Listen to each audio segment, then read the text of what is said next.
Rojma, dont je parle dans le Figaro Magazine, parce que lui, il a une demi-molle quand il annonce que Poutine va peut-être appuyer sur le bouton. Il passe son temps à dire « Non mais attendez, téléspectateurs, là, il y a un truc qu'on a oublié de dire. Ce n'est pas impossible qu'il y ait la guerre mondiale dans 2h15. » Raymond Abou et Flora Gebali se sont affrontés sur le plateau des Grandes Gueules sur RMC. Ce 28 février, Gebali a pointé du doigt Cyril Hanouna comme unique responsable de la fermeture de la chaîne. Cyril Hanouna licencie 400 personnes aujourd'hui, a-t-elle affirmé. Parce que si Cyril Hanouna, il n'avait pas été condamné 27 fois, s'il n'avait pas dit des fausses informations, insulté des députés, tenu des propos homophobes, fait autant de dingueries... Le chroniqueur de TPMP a défendu son patron, soulignant le sort des employés de la chaîne. On a mis tout le monde à la poubelle, a-t-il lancé. Raymond, c'est très joli, mais pas des bons exemples. Voilà, symptomatique. Alain Marchal a justifié la décision en comparant la situation à un match de football. Vous avez pris plein de cartons jaunes, donc à un moment donné, vous avez le rouge. Parce qu'ils se disent, si Cyril Hanouna, il recommence à être homophobe, dire des fausses informations, inviter des fausses personnes... Cyril Hanouna n'est pas homophobe. Moi, je travaille avec lui, je travaille dans sa société de production H2O. S'il était homophobe, il y aurait des gens qui ne seraient pas dans ce travail-là. Donc, il ne faut pas dire ça tout de suite à l'antenne, Cyril Hanouna est homophobe. De nombreuses personnalités ont pris la parole pour soutenir la chaîne et son émission phare « Touche pas à mon poste ». Sur sa lancée, l'animateur a pointé du doigt tous ceux qui ont choisi de garder le silence sur la fin de C8 et TPMP. Cyril Hanouna s'en est particulièrement pris à l'acteur et humoriste Gad Elmaleh, qui est son ami. Par contre, tous les autres, parce que j'ai pas vu...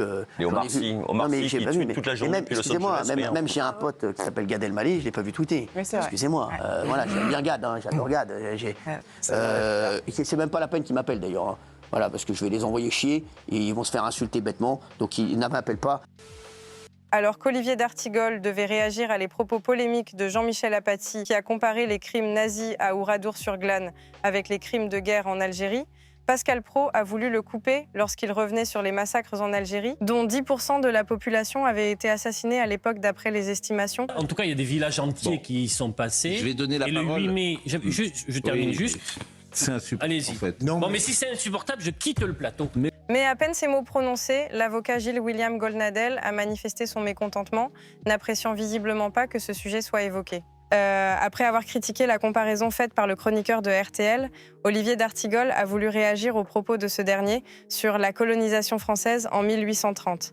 Et j'ai terminé mon émission. Oui. Mais non. Non, mais je peux pas terminer. Mais écoutez... Je peux pas terminer, Pascal. Je ne peux jamais terminer. Olivier, je ne peux jamais terminer. D'abord, vous allez vous calmer. Je peux jamais terminer. D'abord, vous allez vous Même calmer. sur des sujets aussi sensibles que cela, en me disant que je raconte n'importe quoi. Non, je dis ça. Non.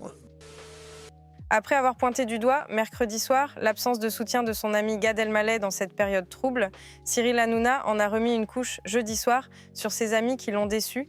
Oui, qui est à l'appareil? Baba. Oh, c'est Gad Elmaleh. C'est Gad Elmaleh. Je ne le savais pas.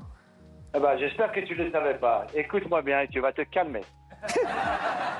Hanouna, qui va rejoindre le groupe M6 à la rentrée 2025, Gad m'a écrit un message disant qu'il n'était pas au courant de tout ça. A affirmé avec une moue perplexe l'animateur, tandis que ses chroniqueurs, en riant, répliquaient en disant que Gad est un vrai humoriste. En ce moment, je comprends ta colère, je comprends ton emportement. J'ai choisi de t'appeler en direct parce que quand tu as parlé hier, toute la France t'a écouté. Et j'ai eu de la peine quand Putain, je recevais des messages de tes fans qui m'engueulaient. Je disais, putain, je me réveille ce matin, je dis, pourquoi ils m'engueulent les gens? Et je me suis réveillé ce matin, surtout que tes fans, et parfois ils font peur. Hein.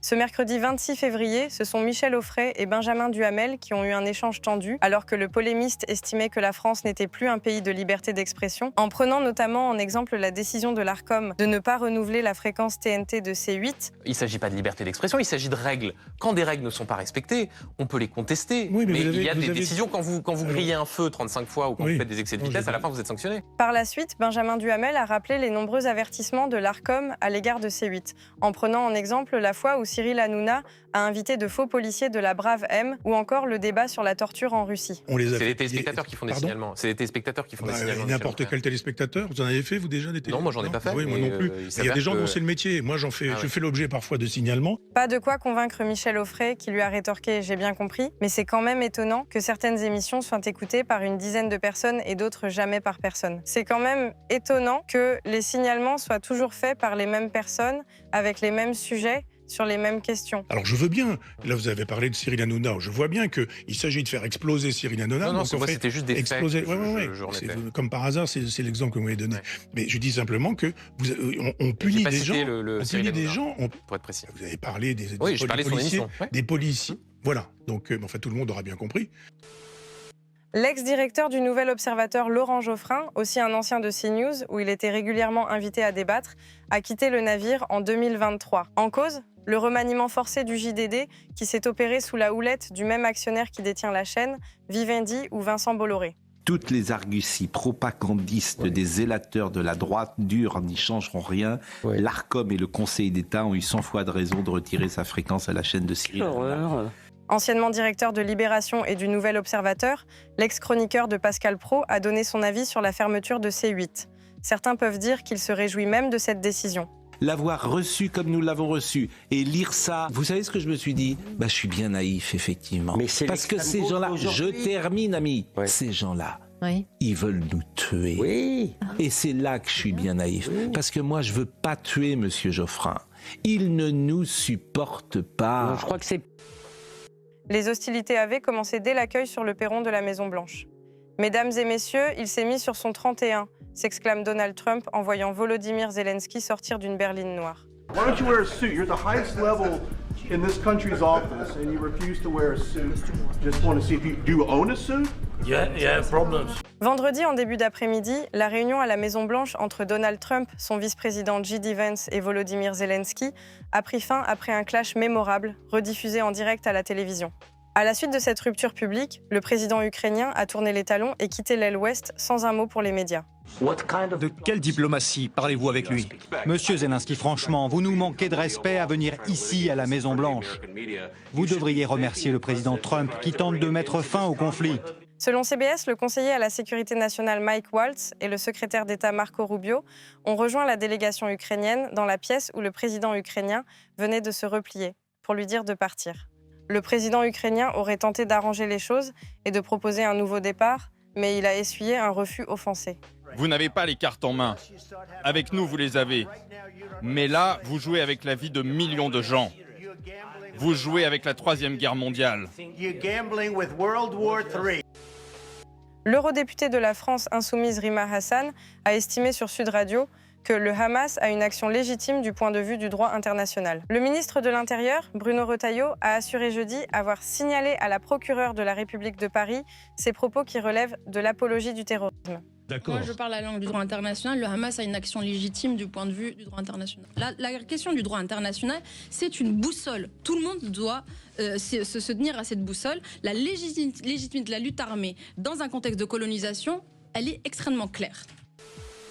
Le long-métrage Mercato, avec Jamel Debbouze dans le rôle principal, est en passe d'être un des gros flops de l'année 2025. En effet, le film réalisé par Tristan Seguela a enregistré seulement 109 253 entrées en 5 jours, malgré 403 salles réservées, depuis mercredi 19 février, soit une faible moyenne de 16 spectateurs par séance. Pour rappel, le budget du film s'est élevé à 13,3 millions d'euros. Il y en a plein qui sont venus ici, et j'en ai très peu vu mettre des tweets, mettre des Insta.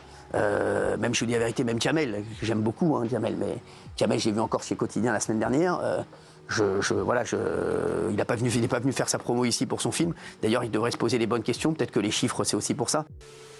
En déplacement au Salon de l'Agriculture, Laurent Wauquiez a évoqué la fermeture de la chaîne C8 qui a eu lieu vendredi soir. Pour le président du groupe droite républicaine à l'Assemblée nationale, l'Arcom est un organisme administratif qui n'a pas de légitimité démocratique. Personne connaissait l'Arcom, et maintenant l'Arcom, c'est vraiment devenu l'ennemi public numéro 1. Oui. C'est un truc de fou. Tout le monde veut l'abattre. Les déclarations de Laurent Wauquiez interviennent quelques heures après celles d'Éric Ciotti, qui, dans la matinale de CNews, a proposé lui aussi de fermer l'Arcom plutôt que les autres chaînes sanctionnées. C'est un organisme administratif qui n'a pas de légitimité démocratique et qui va à l'arrivée décider à la place des Français, au fond, quelle chaîne a un droit de vie ou de mort.